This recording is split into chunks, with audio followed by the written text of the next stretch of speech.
Hi everyone, it's Strokes of Progress. On today's video, we are going to be trying out Andrea Nelson Art tutorials. I don't know about you, but I always see her videos popping into my shorts, on my YouTube feed. They're aesthetic, they're beautiful, so can a beginner paint them and follow along and create something? That's what I'm testing out today. Please follow along if you'd like to see that. In specific, we are going to be doing one of her bubble art tutorials, and spoiler alert, it kind of turned into something else because I saw my mom's Halloween decoration. Look at it.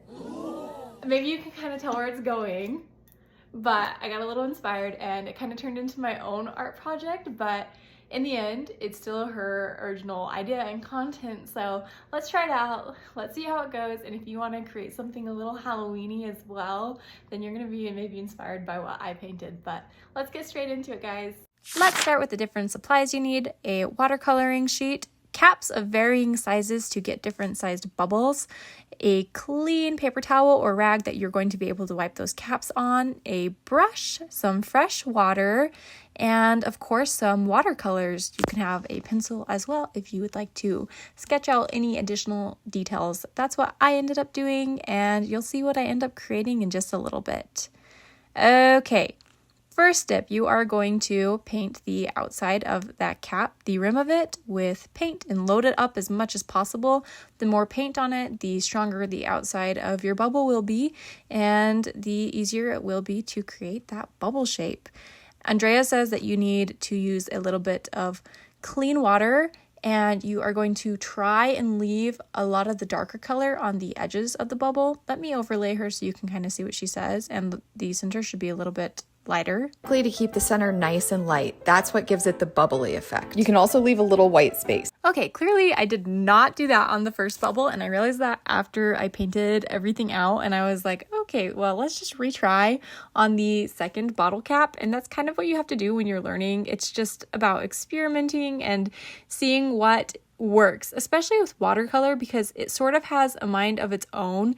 When you're adding the water, things can get a little bit out of hand, swirly, and they can go places that you didn't expect them to go. So really just take time and enjoy the process instead of worrying about the outcome.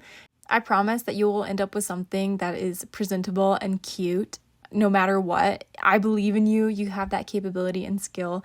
I think when you worry about the outcome, it can be a little bit debilitating, and you can actually psych yourself out into not even starting. So honestly, just pick up some paints and a pencil and a little bit of color and put something on the page and try something new today. That's why I do these challenges, because I can get overwhelmed myself and not even begin.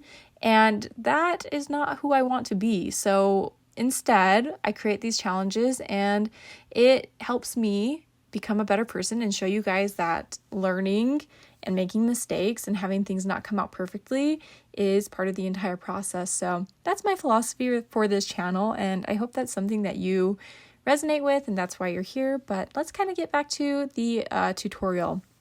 I'm a huge fan of Andrea Nelson Art. If she sees this, I'm your #1 fan. I love all of your videos. Every single one of them is beautiful.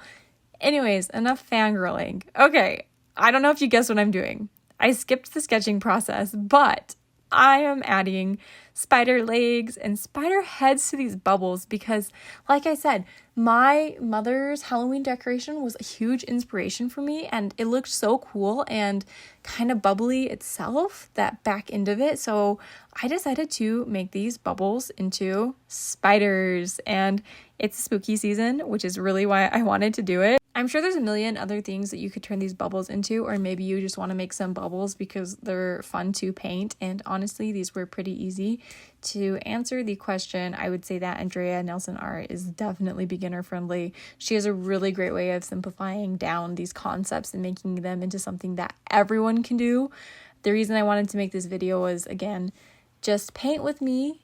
See the process and don't be scared to try something new. Everything is approachable, and you have to believe in your own skills and talents before you even set pen to paper, because you have the skill. I promise you that you do. Anyways, these legs were kind of challenging for me.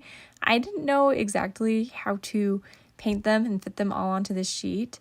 In fact, I guess these aren't even technically spiders. I only did 6 legs instead of 8 on each one, unless you count their little fangs. Maybe those count as the 8th leg. I'm not exactly sure, but anyways, I did 6 and I wanted them to be super spindly and not super blocky, so I used a fine detail micro pen. It has a really fine black tip to it. It's super teeny tiny because I wanted these spiders' legs to look delicate. Yeah, that was my main effect that I was going for here.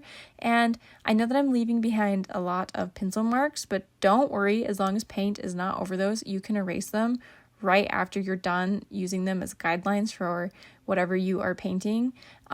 In fact, you can use these lines as a guide before you even start painting. All you have to do is, if you're me, I leave the lines pretty dark, but you can erase them and make them super light before painting over them, because once that paint is over them, they are set in place. If you make them light, they won't show up as much. If you leave them dark like me, a lot of the time I will do an outline with this micro pen to kind of cover up those pencil markings, or you can do an outline with paint, whatever medium you like.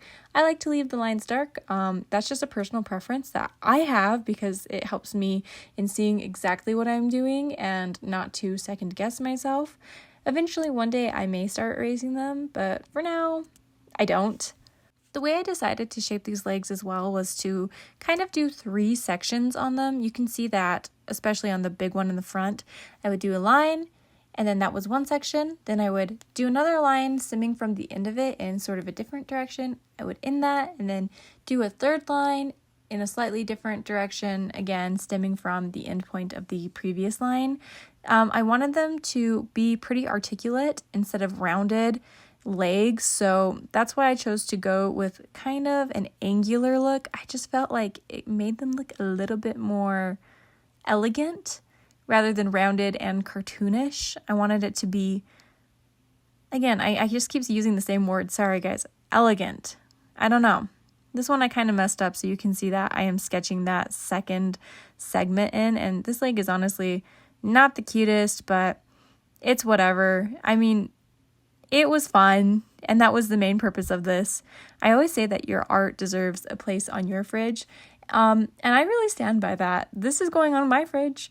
Your art deserves its place to shine, and if no one's going to pump you up, then you have to pump yourself up, and you should put your art on the fridge, because guess what? It really does deserve a special place for it. I bet it's amazing, and it's inspiration for maybe someone else who comes into your home, but it's inspiration for yourself every time you see it, because you can be proud of it and think, oh yeah, I painted that. I did that. What's the next thing I want to paint? It's really comforting to see your own artwork and just be proud of it and have a moment for yourself where you can have that self-confidence. It's a good confidence builder. I guess that's what I'm saying. I don't know if you guys like these voiceovers. I know that I ramble a little bit, but this is just kind of who I am. I didn't want to do a strict script. If you want a strict script, I can definitely try and do that later on, but for now, this is what I have, and I hope that these tutorials are just a place for you to feel like you have someone talking to you, someone that's on your side, because I really truly am. And I always say this, I'm just super grateful that anyone would choose to watch my art and choose to click on my videos. But really quick, I am going to end this. It's getting to the end of me sketching everything in. I wanted to say thank you so much for painting with me today. I'm still trying to figure out watercolor, one messy brushstroke at a time, but it's always such a fun process to share that with you all. And like my channel name says, every stroke is a stroke of progress. Every time you lay that pencil down, the paintbrush down, you are progressing in some sort of way. And that's exactly what life is about. It's not about being perfect. It's about making a mark on the world, making some sort of movement forward. That's what life's about. It's about the journey, not about the end product. I promise you that through the journey, you will get somewhere beautiful and you will figure something out. I have that confidence in you. Yeah, that was a ton of fun to follow. This is how it turned out. If this is something that you would like to paint, please follow along and create your own. I would love to see them. I have an Instagram page, so if you recreate it, tag me on Instagram so I can see them.